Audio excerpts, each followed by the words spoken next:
تو حضرت امیر معاویہ کی شخصیت ایک چیز ہے، آپ کا دور خلافت دوسری چیز ہے۔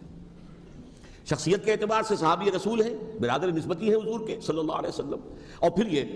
کہ اس قدر معتمد علیہ ہے صحابہ میں سے کہ وہ کاتبان وحی، یہ عام آدمی کے کرنے کا کام نہیں تھا جو وحی کی کتابت کرے، اللہ کے کلام کی۔ البتہ یہ ہے کہ جیسا کہ میں نے عرض کیا، ان کا دور خلافت راشدہ نہیں ہے، وہ ملوکیت کا دور ہے۔ یہ میں نے جیسا عرض کیا، میں نے ایک صاحب نے جب یہ کہا کہ ملوکیت شروع ہو رہی تھی، میں نے کہا شروع نہیں ہو رہی تھی، ملوکیت تو 20 سال پہلے شروع ہو چکی تھی۔ اسی طریقے سے ایک صاحب نے کہا تھا کہ اسلام کو قائم کرنے کے لیے حضرت حسین میدان میں آئے، میں نے کہا یہ بھی غلط ہے، اسلام تو 60 سال پہلے قائم ہو چکا تھا، نبی اکرم صلی اللہ علیہ وسلم کے دستے مبارک سے اسلام قائم ہو گیا، جعل حق و زحق الباطل ان الباطل کان زہوقا، پھر 30 برس تک وہ کامل شکل کے اندر قائم رہا۔ تو اسلام جو ہے وہ جو ہے در حقیقت اب قائم کرنے والی بات نہیں تھی، البتہ اس کے اندر زوال شروع ہو گیا تھا، اس زوال کے عمل کو روکنے کے لیے حضرت حسین میدان